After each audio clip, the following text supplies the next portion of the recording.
dengan kata-kata corpus alienum saat ini sudah tidak dipakai. Ya, ini kan pakai istilah lama. Jadi selain kamu tahu istilah medis, kamu juga wajib tahu istilah ICD-9 dan ICD-10. Ya, itu istilah yang BPJS pakai. Jadi ketika kamu nanti jadi dokter, selain kamu input diagnosis medis, kamu juga harus cari disesuaikan. Jadi kalau corpus alienum itu nggak ada, kamu mau cari yang ada istilahnya itu foreign body, ya, foreign body atau benda asing. Itu berdasarkan sumbernya itu Recording endogen in dan eksogen. progress. Endogen seperti bekuan darah atau lendir atau pada bayi itu tersedak cairan amion dan mekoniumnya.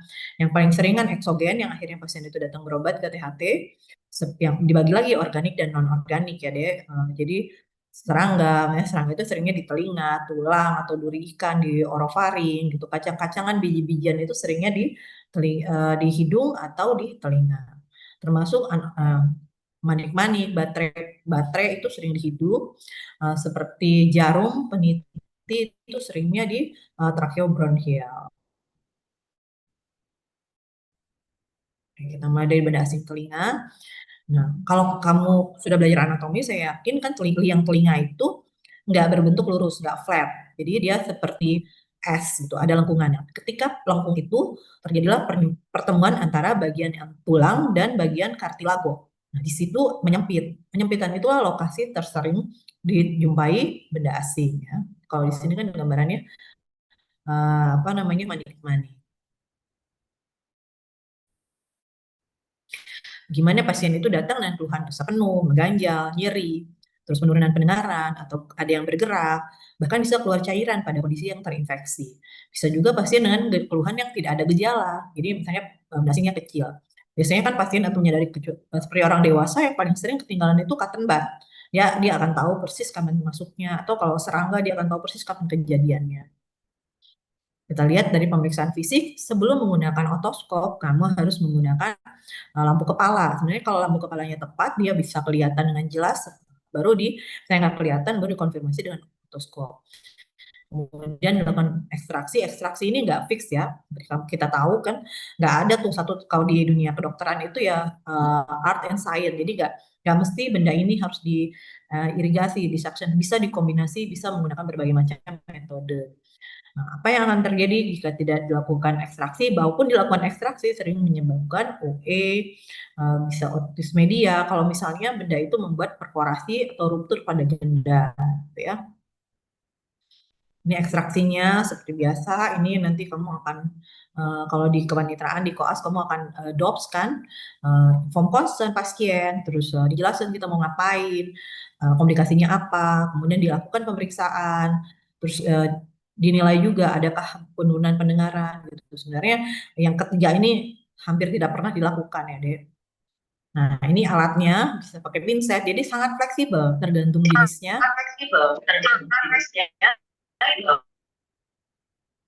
Tergantung jenisnya gitu ya. Jadi misalnya kait, misalnya kelihatan kait itu kan kalau yang di bawah itu namanya hook ya. Itu tajam, itu hati-hati bisa karena itu harus melewati dari benda asingnya. Jadi bisa didorong ke luar.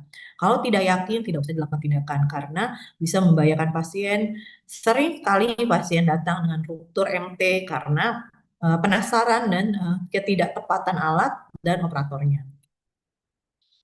Nah, ini juga kan tergantung bendanya. Kalau misalnya pipih bisa dijepit gitu. Nah, kayak cotton bud bisa dijepit nih pakai aligator. Yang C itu namanya aligator panjang. Yang A itu bayonet. Ya. Yang tadi pakai hook gitu. Kalau cotton bud kita pakai forceps aligator. Nggak semuanya diekstraksi, ada juga yang diirigasi. Jadi atau dikombinasi diirigasi itu menggunakan di spooling ya. Mungkin kamu udah tahu istilahnya di spooling menggunakan cairan nggak mesti cairan steril, bisa juga air air di galon juga bisa yang hangat. Kemudian sini sama aja dengan membersihkan serumen sebenarnya.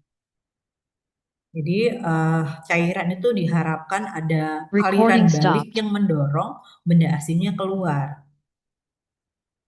Kalau benda hidup ya, benda hidup kan sering tuh orang kemasukan kecoa. Itu sering banget yang anak kecoa. Nah, ini kan kalau nyampe ke tempat kita kan pasti udah kalau nggak udah berdarah-berdarah atau memang dia sudah cukup informasi. Jadi kalau misalnya kamu ada keluarga atau dalam kondisi ini masuk serangga, pertama itu ditetesi dulu oleh cairan yang minyak ya, oil base gitu. Jadi bisa seperti baby oil atau misalnya minyak zaitun atau forumen kalau misalnya yang invest atau penolgliserol. Penolgliserol itu ada di puskes, ditetesin dulu dengan tujuan agar si Recording in serangga itu progress. tidak tidak bergerak-gerak, tidak melukai. Kan sama seperti kamu yang panik, serangga juga panik. Dia akan berusaha mencari jalan keluar, dengan itu dia melukai liang telinga. Nah, jadi dengan si tetes, ditetesin minyak itu dia nggak bisa gerak, dia nggak bisa bernafas, sehingga dia mati. Dan itu tidak membuat si serangga itu keluar, tetap harus diambil dengan pinset, forceps atau dispuling. Jadi bisa dikombinasi ya. Karena sudah ada laserasi, maka pasien harus kita berikan antibiotik. Antibiotik ini pilihannya antibiotik topikal, kecuali ada gejala sistemik. Jadi antibiotik topikal, misalnya tetes telinga, apa namanya, ofloxacin gitu yang tersedia ya. Ini juga dengan suction. Nah selain dengan spooling, sisa spooling kita juga bisa pakai suction. Suction itu ya kita lihat, jadi kita lihat bendanya ini kira-kira bisa ditarik nggak. Kalau misalnya bendanya basah, kita suction dulu, biar kita bisa melihat dengan jelas ya untuk visualisasi. Jadi ada baiknya kalau misalnya nggak jelas, kalau misalnya kelihatan jelas manik-manik gitu kan nggak perlu di suction. Atau manik-manik itu nggak akan bisa ke suction karena cukup gede ya, nggak mungkin manik-manik ke suction. Kecuali manik-manik anak-anak yang kecil-kecil banget itu mungkin masih bisa ya. Nah, untuk baterai jam itu korosif, jadi jangan pernah di spooling. Ya, jangan pernah di spooling, baterai jam itu sebisa mungkin dikait, sesudahnya baru dibersihkan. Karena zat korosifnya dalam waktu 30 menit dia biasanya sudah langsung keluar. Dan itu akan mengiritasi, membuat luka di liang telinga. Yang berikutnya adalah bedah asing hidung. Nah, ini juga yang paling sering di dasar hidung nih. Di gambaran ini kan kemungkinan letak benda asingnya ya. Yang paling sering itu di dasar hidung.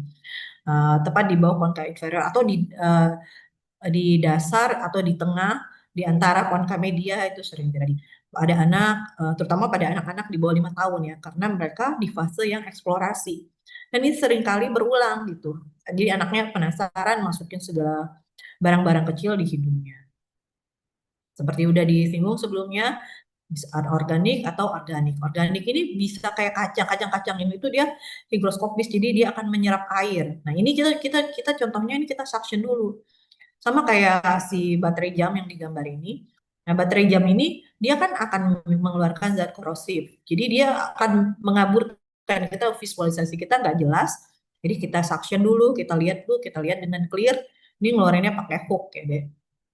Biasanya yang khas adalah hidung tersumbat bilateral. Nah, biasanya anak-anak tuh nggak bilang, jadi nanti ibunya bilang ini anak saya pilek. Mungkin dia akan sudah berobat dulu ke dokter umum atau ke dokter anak gitu dengan dikasih obat pilek dan kemudian berbau. Yang khas ini yang berbau itu pada unilateral aja gitu. Yang nanti kita ngeliat sekretnya pada salah satu hidung, gitu ya, Dek. Nah, ada juga masuk lintah contohnya. Masuk lintah itu keluarnya beda. Dia nanti bilangnya mimisan. Harus digali nih kalau mimisan unilateral, ada riwayat trauma, apakah ada dia riwayat sebelumnya berenang di sungai. Nah, sering juga dijumpai lintah di rongga hidung. Kita lihat pemeriksaan fisiknya ya. Biasanya kelihatan sekret di situ karena kecuali kalau misalnya baru kejadian akan kelihatan jelas kayak gambar manik-manik tadi.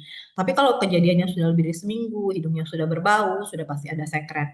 Nah, yang ketiga itu rinolit. Rinolit itu dia itu batu ya di rongga hidung. Jadi membatu, dianggap benda asing, cuman akan jadi si benda asing itu akan di cover oleh apa namanya, sekret yang mengeras pada rongga hidung kita ini bisa nih terjadi bertahun-tahun. Jadi kalau misalnya benda asing nggak dikeluarin, nanti jadinya rinolit.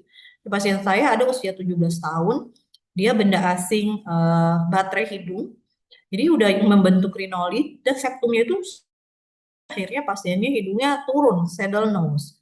Jadi benda asing hidung pada kondisi yang tidak teratasi dengan baik, ya, efek sampingnya akan ke masa depannya dia hidungnya jadi turun, dia diperforasi, akan mengganggu fungsi. Nah, ekstraksi. Nah, ini posisi fiksasi. Ya, posisi fiksasi bisa dilihat pasiennya dipangku, kakinya dijepit, tangannya difiksasi gitu. Fiksasi ini penting. Fiksasi ini kuncinya. Kalau fiksasi ini nggak benar, anaknya meronta, kita nggak akan kelihatan dengan afu, kita nggak akan bisa kerja. Ya. Bawa lampu kepala, kita harus siap lampu kepala yang proper, spekulum hidung.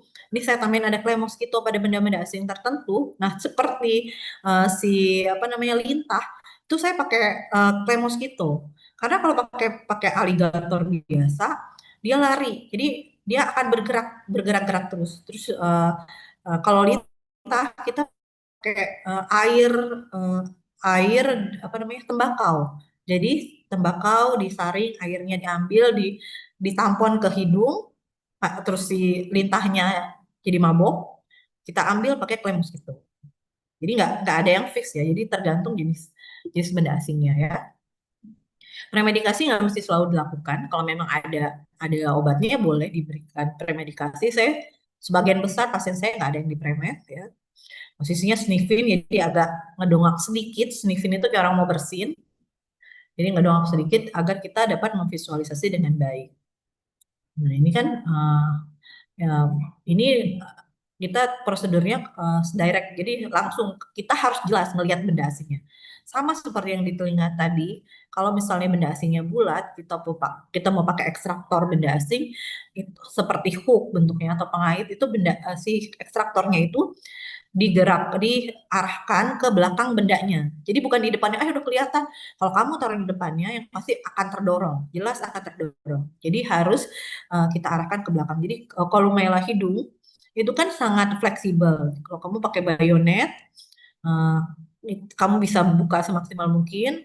Hooknya itu kamu telusuri dari atas sampai di kelihatan benda asingnya, terus sampai ke ujung belakang benda asing, baru ditarik ke depan sambil spekulum hidungnya ditarik keluar juga, ya.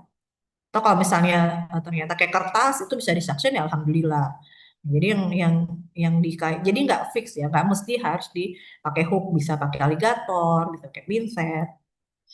Kemudian benda asing tenggorokan yang paling sering mungkin semuanya pernah ya. Yang paling sering terjadi itu tulang ikan, sering nyangkut di tonsil palatina atau tonsil lingual. Selain tulang ikan juga bisa nih, saya ketelan plastik gitu atau nah koin kan, saya koin itu lebih ke bawah lagi ya deh. Nah ini kan tenggorokan itu dibagi orofaring, hipofaring, laring, sampai ke trakea gitu. Jadi manifestasinya beda-beda tergantung tempatnya. Kita butuh tongue spattle kalau sampai sebatas untuk melihat orofaring, tongue spattle dengan lidah di dalam, eh, ditekan. Kita juga butuh kaca laring. Kalau kaca laring itu lidahnya ditarik untuk laringoskopi indirect. Dan jika di vaskes yang lebih lengkap, misalnya di rumah sakit, kami biasa pakai laringoskopi. Pemeriksaan penunjangnya bisa dilakukan ronsen, dan ronsen ini nggak semua benda itu kelihatan ya, yang penting nggak semua benda kelihatan dengan pemeriksaan radiologi. Nah, ini pakai margil, sebenarnya ada lagi sih alatnya margil. Jadi dia lebih baik daripada margil itu yang membentuk seperti ke dasar lidah. Nah, tadi ya sebenarnya lebih ke orofaring, ini untuk tracheobronchial ya. Jadi biasa pasien itu tersedak. Nah, ya, pada anak-anak sering terjadi gitu. Jadi bisa dari dalam atau luar, sama seperti yang sebelumnya. Nah, ada di anamnesis untuk kita tahu nih, kalau misalnya di saluran nafas sebelumnya tersedak atau tertelan. Di anamnesisnya penting. Kalau misalnya tertelan, kecurigaan kita esofagus. Tapi kalau misalnya tersedak dan ada riwayat lainnya, ada batuk nggak kemudian, gitu, ada tercekikat nggak kemudian dilakukan pemeriksaan fisik dan pemeriksaan penunjang yang mengarah ke benda asing di tracheobronchial. Nah, ini yang khas, ini audible stridor, jadi kita pakai stetoskop kedengaran, palpatoritat diraba ya, ada dep-dep-dep gitu di sekitar leher, pasiennya sesak atau tidak. Pada benda asing yang kecil, sesak ini nggak langsung keluar. Sesak ini nggak langsung keluar gejalanya. Biasanya ada fase fase awal itu dia tidak akan sesak. Ketika fase lanjut bisa ada sesak. Jadi, tapi tergantung di mana benda asingnya dan sebesar apa benda asingnya. Yang seperti saya bilang tadi, ronsen itu nggak akan bisa memperlihatkan semua jenis benda asing. Kalau seperti apa koin atau seperti jarum pentul, itu bisa kelihatan. Tapi kalau jaringan lunak nggak kelihatan, jadi ini nggak akan kelihatan. Sekarang saya daging, sering pasien datang Lebaran Idul Adha atau Lebaran Idul Fitri dengan daging yang tersedak. dan menyumbat. Nah, Ngerti ini sih. pertolongan kondisi yang emergensi bisa dilakukan Heimlich maneuver. Heimlich maneuver ini pernah keluar deh di OSCE ya. Jadi posisikan diri di belakang penolong, mungkin kamu sudah tahu. Ini salah satu apa namanya, kondisi emergensi yang kita harus lakukan. Ya, kita nggak bisa tahu ini bukan kondisi yang dilakukan di rumah sakit, tapi segera di tempat kejadian ya. Dilingkarkan lengan di epigastrium, ditarik, ditekan ke dalam gitu ya. Dengan harapan dia akan ada tekanan yang mendorong benda asingnya keluar. Ini seperti gambarnya. Lihat posisinya. Nah, pada bayi namanya backslap dan chest thrust. Ini yang persis keluar waktu ujian OSCE ya. Posisikan bayi terlungkup, jadi tepuk-tepuk punggungnya gitu. Jadi nggak di Heimlich tapi di backslap dan chest thrust. Ya. Kemudian setelah benda asing kita masuk ke kegawat daruratan telinga. Salah satunya adalah sudden deafness. Sudden deafness atau tuli mendadak ini ada syaratnya. Jadi berlangsung kurang dari 3 hari pada 3 frekuensi pendengaran berturut-turut. Nah, 3 frekuensi ini nggak bisa kamu periksa dengan pemeriksaan fisik. 3 frekuensi ini diketahuinya dengan pemeriksaan audiometri. Selain pasiennya biasanya mengetahui dan biasanya terjadi unilateral ya. Eh, Pasien tahu persis tiba-tiba kemarin pas bangun tidur saya nggak bisa dengar di telinga kiri dong. Jadi dia tahu kapan onsetnya. Biasanya ada berdengung atau tinnitus. Kadang-kadang disertai dengan vertigo. Yang vertigo ini seringkali memberikan prognosis yang lebih baik ya. Jadi ada nyeri dan paresthesia itu jarang terjadi. Nah, macam-macam penyebabnya. Dan akhir-akhir ini saya sering ketemu karena gondongan atau mumps. Dan itu sifatnya irreversible. Jadi ditanya sebelumnya ada demam nggak, ada gondongan nggak, ada batuk pilek nggak. Jadi seperti biasa diagnosis dengan anamnesis, pemeriksaan fisik. Ya. Ini yang menentukan itu adalah audiometri. Audiometri walaupun dia bukan pemeriksaan objektif, tapi untuk screening awal terjadinya sudden deafness itu bisa jadi patokan diagnostik. Kemudian yang CT scan, MRI, dan lab itu untuk menentukan penyebabnya. Kemungkinan apa gitu, apakah gangguan koagulasi atau apakah ada gangguan yang lain. Jadi pertama adalah pasien harus bed rest. Bed rest ini, jadi pasien itu seringnya nggak mau karena merasa seperti orang sehat, nggak ada keluhan apa-apa, badannya baik-baik aja, tapi harus dirawat. Dan pasien dapat steroid dosis yang taper off dari dosis yang besar selama kurang lebih 2 minggu. Bisa juga dilakukan injeksi kortikosteroid. Ini masih apa jadi perdebatan. Ada yang menyatakan kalau nggak ada perubahan diinjeksi intratimpani. Ada juga aliran yang menyatakan dari awal harus dilakukan injeksi intratimpani. Jadi disuntikin kortikosteroid di dalam gendang telinganya, gitu ya. Kemudian terapi tambahan hiperbarik. Hiperbarik ini nggak semua tempat ada dan multivitamin. Yang diharapkan dia akan memperbaiki fungsi dari syaraf pendengaran. Berikutnya auricular hematoma. Nah, ini kenapa jadi kondisi gawat daruratan? Karena jika tidak diatasi, jadi dia akan terjadi perikondritis. Jadi habis itu tulangnya, akhirnya terjadi cauliflower ear, jadi keriput telinganya. Ini harus segera dilakukan aspirasi untuk mendekompresi dari darah yang tiba-tiba berada di auricula. Berikutnya kegawat daruratan di hidung ya. Yang pertama itu epistaksis. Ini belum kan kemarin sama dokter Muklis? Udah belum kemarin? Bisa menjawab, bisa menjawab dok, Belum, belum dok? belum. Cuman trauma maksilofacial trauma aja kan? Jadi sebenarnya kalau epistaksis ini satu gandeng, satu renteng lah dengan trauma maksilofacial. Walaupun penyebabnya selain trauma juga ada gitu seperti hipertensi gitu atau trauma itu nggak mesti dia maksilofacial, sering juga karena dikorek-korek atau penyebab lain tumor atau perubahan udara misalnya di tempat yang tekanan udaranya terlalu rendah bisa mencetuskan terjadinya epistaksis ya. Bisa anterior posterior tergantung dari pembuluh darah mana yang eh, luka. Paling sering karena dari plexus Kieselbach yang terlihat jelas kalau pemeriksaan fisik pakai spekulum aja kelihatan banget di septum bagian depan.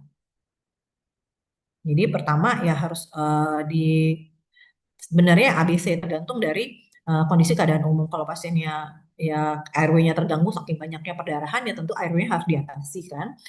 Kemudian hentikan sumber perdarahannya.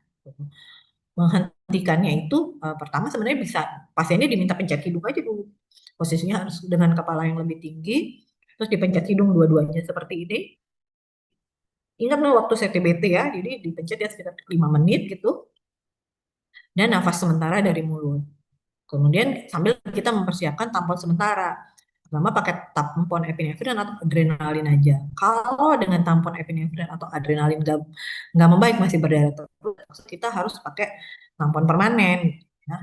Tampon anterior ini kan pakai kasa yang dikasih vaselin. Kalau saya pribadi tuh lebih praktis pakai sufratul. Jadi mau pakai sufratul, mau pakai kasa ini cuma boleh 2 kali 24 jam. Kalau masih berdarah ya dibuka, nanti dievaluasi perdarahan. Kalau perlu ditampon lagi ditampon ulang. Nah ini tampon belok. Tampon belok ini harus hati-hati ya karena bisa menyebabkan vagal reflex. Jadi kalau misalnya nggak benar ya bisa vagal gitu. Dan biasanya kalau dengan tampon anterior kan juga utruf kan juga tertekan sebenarnya. Jadi pakai kalau misalnya masang tampon anteriornya benar, perdarahan sih biasanya berhenti.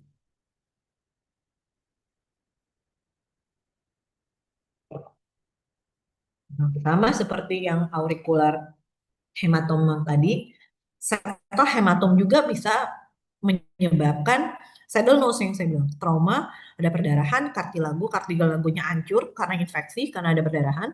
Di pasiennya saddle nose, jadi ketika ada trauma dan kita lihat ada hematom, misalnya ngebelendung banget pasiennya hidungnya mampet, sangat mampet, langsung diaspirasi. Ya, kalau misalnya kalian sebatas aspirasi nanti, kalau misalnya kamu rujuk ke saya, nanti saya akan drainase dan saya akan pasang tampon. Tampon itu gunanya untuk uh, agar tidak terjadi dead space. Jadi tempat yang terbuka itu nanti terisi lagi sama darah. Jadi harus ditampon. Drainase dulu, baru ditampon. Tentu harus pakai antibiotik kalau kondisi seperti ini. Trauma maksilofacial saya skip ya kan sudah kemarin. Berikutnya gawat daruratan di tenggorokan ini abses. Nah, abses ini kalian dapat juga nggak di bedah? Dapat abses juga nggak? Dapat materi abses nggak? Abses leher dalam dapat nggak? Izin menjawab dokter, untuk belum ada dok. Jadi ini abses leher dalam nih.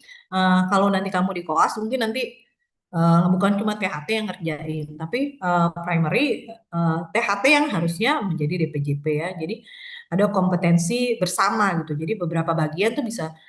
Jadi kamu jangan kaget ketika ketemu kasus abses yang ngerjain bukan THT gitu. Tapi ini juga kompetensi THT, kompetensi dokter THT. Kalau kamu nanti merujuk ke dokter THT, ya memang sudah sesuai dengan kompetensinya ya. Yang paling sering nih abses kan dia terbentuknya pus di antara fasia leher. Di leher itu banyak banget fasianya karena ya, antar otot gitu ya, tergantung dari lokasinya. Bisa di peritonsil, bisa di retrofaring. Retrofaring itu tenggorokan bagian belakangnya, parafaring atau ludovici, ada juga nanti peritrakea gitu, tergantung yang kamu harus tahu. Jadi kalau peritonsil pasiennya nyeri menelan gitu. Mungkin kamu nanti nggak bisa membedakan dengan tonsilitis. Tapi ketika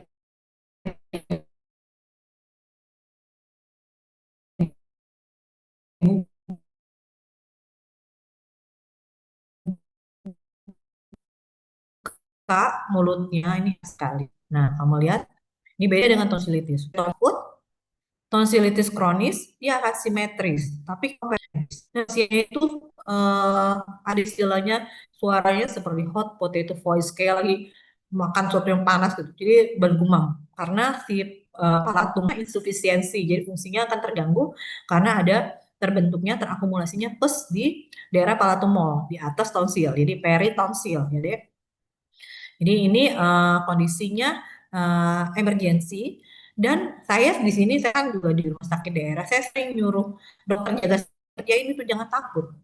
Karena begitu kamu bisa aspirasi, itu daerah paling fluktuatif, atau di antara molar 3 dan fula, ya itu kita dicari, diaspirasi pakai SPED 10 cc, itu pasiennya langsung merasa enak, nyaman, langsung, dan pasien ini nggak mesti dirawat inap, harusnya, ya, walaupun sekarang kita rawat inap ketika dia memang tidak bisa menelan, sehingga tidak bisa masuk antibiotik yang adekuat. Jadi ini kamu harusnya sih bisa, kalau misalnya ketemu kasusnya nanti, ini harusnya bisa ini karena kelihatan diagnosisnya terlihat dengan jelas, pasien ini juga sadar, terus untuk melakukan tindakan itu jelas, fluktuatif, itu bisa diraba pakai tang spatel, dan pasiennya sebenarnya nggak perlu dianestesi karena dia punya banget. Jadi kalau misalnya ada anestesi lokal ya alhamdulillah silokain spray, tapi kalau enggak ya kamu tusuk aja pakai spek 10 cc ya. Biasanya ini berkaitan juga dengan odontogenik atau memang ada tonsilitis kronis. Ini retrofaring ini di belakang tenggorokan. Ini yang kelihatan kalau di radiologinya itu yang ini deh, yang bulging di belakang tenggorokan. Kalau pasiennya buka mulut, dinding faring posteriornya itu nonjol. Pasiennya juga susah bernafas pada anak-anak ya. Tapi sebenarnya kasusnya tidak sesering pada kasus yang peritonsil. Jadi ini juga aspirasi, gitu. Tapi memang agak beresiko. Pasiennya posisinya harus Trendelenburg. Trendelenburg tuh kepalanya di bawah gitu, nggak boleh dikasih-kasih bantal. Jadi harus Trendelenburg. Ini parafaring di ruang sekitar kanan kiri. Dia nggak mesti nih kalau secara teori nih, saya juga nggak pernah nemu nih, karena tusukan jarum pada saat tonsilektomi. Alhamdulillah nggak pernah sih ketemu. Jadi pasien ini terlanjutan aja, biasanya dari abses submandibula atau submental, dia akan lanjut ke parafaring. Itu kan rongga-rongganya banyak dan saling terkait. Oh ya, abses ini seringkali tidak satu tempat ya. Jadi kalau ada abses di mandibula, ya bukan berarti dia bakal di situ aja gitu. Atau dibuka bisa kena ke submandibula, bisa kena ke parafaring, turun ke peritrakea, bisa ke mediastinitis, dan itu bisa RW ya. Nah, submandibula yang sudah saya sebut tadi biasanya odontogenik. Jadi dari gigi dia bengkak kayak satu sisi, semua dilakukan tindakan insisi drainase. Nah, kalau angina Ludovici ini dia belum jadi. Jadi selulitis besi merah bengkak keras. Cuma bahaya karena dia bengkaknya itu bisa menekan airway. Jadi kalau misalnya pada pemeriksaan ronsen kita lihat sudah terakumulasi abses, tetap aja kita kasih rencanakan untuk tindakan gitu. Terutama jika pasien ini tidak respon dengan pemberian antibiotik. Berikutnya ada trauma. Trauma ini baik itu kecelakaan atau bisa juga nih pasiennya tentamen suicide. Itu sering tuh. Jadi pasiennya mau bunuh diri. Nah, atau kamu pernah lihat berita yang heboh kemarin karena kebelit apa ya kabel ya yang di Jakarta. Itu trauma laring ya. Jadi trauma laring itu eh, emergency karena dia di airway jadi bisa menyebabkan kerusakan. Kamu lihat kalau yang kemarin yang trauma laring yang di Jakarta itu kan dia terpasang tracheostomy. Jadi saya juga misalnya pada pasien-pasien yang impending suicide, dia pernah kejadian gitu dia dia potong di sini padahal kan nggak akan mati kalau potong di sini ya. Kalau dia potongnya di sini karotis bisa, tapi kalau di tengah-tengah jadi dia nggak bisa, ya beda lah, beda arahnya gitu. Itu juga bisa menyebabkan kondisi yang emergensi bisa macam jiwa. Nah, itu kita observasi tergantung dari kondisi traumanya seperti apa gitu, tracheostomy. Kalau ada perdarahan ya dieksplorasi tentu, jadi ini kondisi situ harus segera dilakukan tindakan. Nah, ini yang nggak kalah penting ya, nah, seperti trauma, seperti abses. Tadi kapan kondisinya emergensi? Ketika terjadi obstruksi saluran nafas atas atau sumbatan jalan nafas atas. Ini saya ambil dari PPK-nya Perhati ya. Jadi baik dia parsial atau total yang menyebabkan gangguan dari ventilasi. Nah, ini kalau lihat, jadi kamu harus bisa bedakan mana upper airway obstruction dan lower airway. Kalau di upper, kamu nggak bakal ketemu wheezing, nggak bakal ketemu ronki. Jadi tidak semua sesak itu obatnya dinebu. Sesak karena obstruksi saluran nafas atas itu nggak bisa dinebu, ya, nggak bisa dinebu karena dia posisinya obstruksinya di bagian atasnya. kecuali tujuan yang berbeda. Jadi nebunya kalau misalnya kalau wheezing kan kamu mau membuka spasmenya bisa, tapi ini bukan spasme di bawah, tapi dia obstruksinya di atas. Pasiennya sesak, terus ada stridor. Stridor itu seperti orang ngorok, pasiennya gelisah, bisa dengan keluhan seperti serak gitu ya. Ada gangguan menelan, ini pada pasien-pasien tertentu ya, pasien-pasien tumor dia satu paket kita harus tanya. Ada sesak, ada serak, ada gangguan menelan atau enggak. Anak hati-hati karena lebih rentan terjadinya ugi lari. Nah, pemeriksaan fisik RR-nya naik. Kalau sekarang kan SpO2 kan sebenarnya gampang ya, aksesibel, semua orang bisa punya, misalnya desaturasi, ada stridor. Tadi saya udah bilang, stridor itu letaknya di atas, stetoskopnya dipakainya di leher deh, bukan di dada. Ya, kalau wheezing kan dia di bawah, kalau Ronchi di bawah juga. Ya, kalau ada slam kan beda, Ronchi yang hasar. Tapi kalau stridor dia penyempitannya di atas. Ada penggunaan otot bantu pernafasan. Kita bisa evaluasi ada retraksi di supraclavicula, di epigastrium, di interkostal. Jadi semua berusaha untuk pernafasan. Pada bayi ada nafas cuping hidung. Nah, yang foto yang bawah ini itu pada pemeriksaan laringoskopi. Kalau kamu diam duduk, nanti kamu akan ketemu alat namanya fleksibel laringoskopi untuk evaluasi pita suara. Jadi laryngeal box itu bisa kelihatan. Nah, ini kan kamu lihat yang gambar yang di sini yang ada fleksibelnya itu kan harusnya seperti itu lapang. Sementara gambar yang saya contohkan ini ada tumor di pita suara yang menyempitkan dari airway. Ada kriteria Jackson uh, stadium 1, 2, 3, 4. Dari kesadarannya dulu. Kalau misalnya grade 1, pasiennya itu masih tenang. Sudah mulai ada stridor. Ini bisa stridornya stridor inspirasi. Mulai ada retraksi.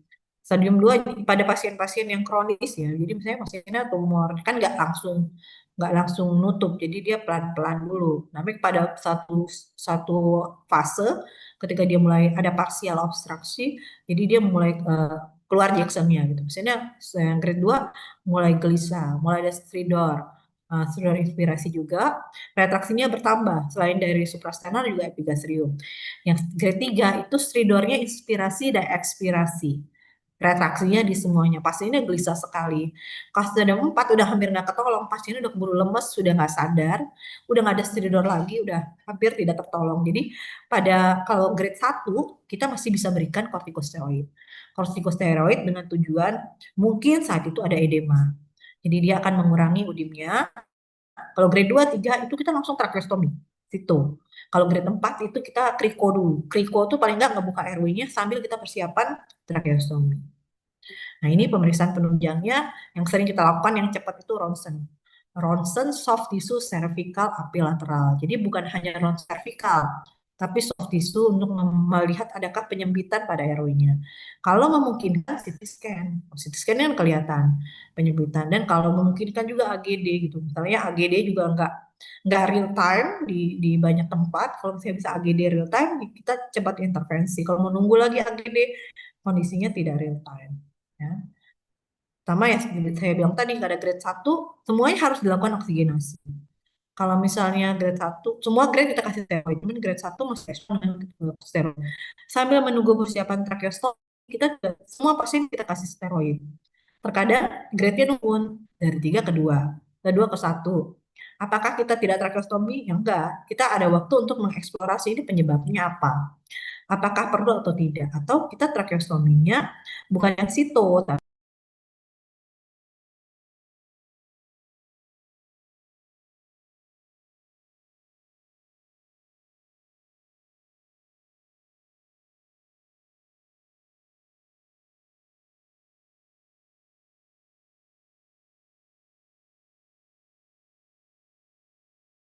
Recording in Wifi progress. saya mati, jadinya saya bergabung dengan teman ya dok. ya, kan kalian di kampus juga ya. Ini maaf ya, nama saya masih nama anak saya. Ya, dok, kalau tadi pasiennya trauma yang, misalnya emergensinya yang tadi tertelan jarum jarum gitu dok, jarum pentul, itu apakah yang bisa kita lakukan apa dok dari awalnya dok? Kalau pasien Jadi pertama pastikan dulu dia tertelan atau tersedang. Kalau dia tertelan, nggak masalah. Lumen esofagus itu besar deh. Lumen esofagus itu 2 sampai 3 cm. Jadi kalau tertelan dia pasti akan keluar lewat kotoran. Ya, kuncinya itu. Makanya tadi yang harus di kuncinya di anamnesis. Eh, ada kamu terhitung gitu kan, sedangkan itu biasanya anak-anak cewek penitinya taruh di mulut, mau pakai apa namanya, mau pakai jilbab, sering ini kasusnya hari-hari. Kalau dia misalnya tertelan, kalau misalnya di fasilitas kesehatan yang tempat kamu eh, kerja itu ada ronsen polos kan, puskesmas banyak ronsen polos, di ronsen, dulu, di ronsennya 2 posisi, AP lateral, karena kalau nggak 2 posisi nggak kelihatan dari lateralnya. Kalau 2 posisi nanti kelihatan jelas posisinya di esophagus atau di bronchus. Kalau di esophagus berarti dievaluasi aja ya.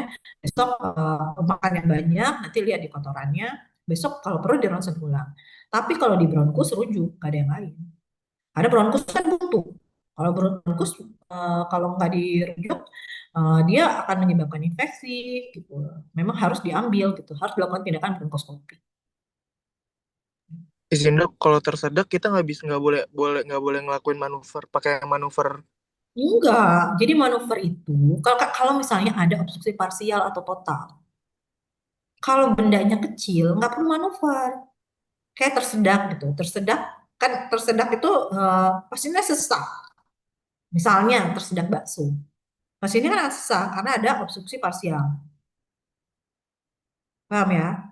Kalau misalnya kalau misalnya si jarum itu kan kecil, kamu nggak akan bisa dikeluarin pakai manuver apapun, kecuali bronkoskopi kalau memang dia ada di paru-paru tuh, atau di bronkus. Tuh. Tapi kalau misalnya barang yang Dok, kan ada tuh yang tadi saya bilang hemorrhage itu kan palpatory thud, audible slap, ya, wheezing, wheezing. Nah itu berarti parsial, itu pasiennya panik, kayak orang keselak makanan, panik. Nah itu masih masih ada tempatnya kamu hemorrhage. Gimana? baik dok. Terima kasih banyak dok. Oke, jadi kalau yang cewek-cewek yang pakai kerudung, kalau mau pakai kerudung, si penitinya jarumnya taruh di lantai atau taruh di meja atau taruh dimanapun. Jangan sekali-sekali kamu taruh di mulutmu. Itu enggak. Jadi bahaya sekali ya. Kalau anak-anak tuh paling sering koin sih, koinnya. Tertelan bukan tersedap. Tapi karena anak-anak lumen yang belum besar dan dia kan ada di penyempitan pertama, ya ada 4 penyempitan esofagus, itu penyempitan pertama biasanya ada otot yang menjepit di situ, seringnya nyangkutnya di situ. Ada lagi.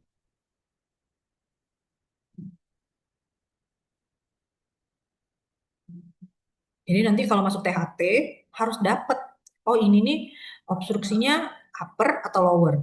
Itu yang saya pengennya saya tuh mahasiswa tuh gitu, tahu, paham. Jadi nggak semua sesak itu langsung dekom gitu atau asma. Ada loh sesak yang namanya osna. Ada yang sesak yang harus ditracheostomis itu. Ya,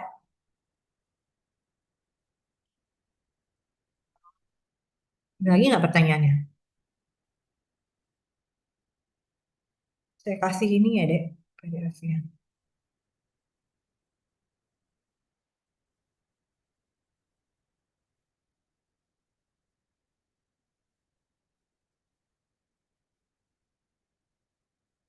Ada lagi? Kalian semester berapa? Semester 7 ya? Izin jawab dok. Baru 7. Baru terakhir ya? Ya kan udah semester depan mau koas kan? Insya Allah ya dok. Kalau nggak ada pertanyaan, saya mau tutup nih.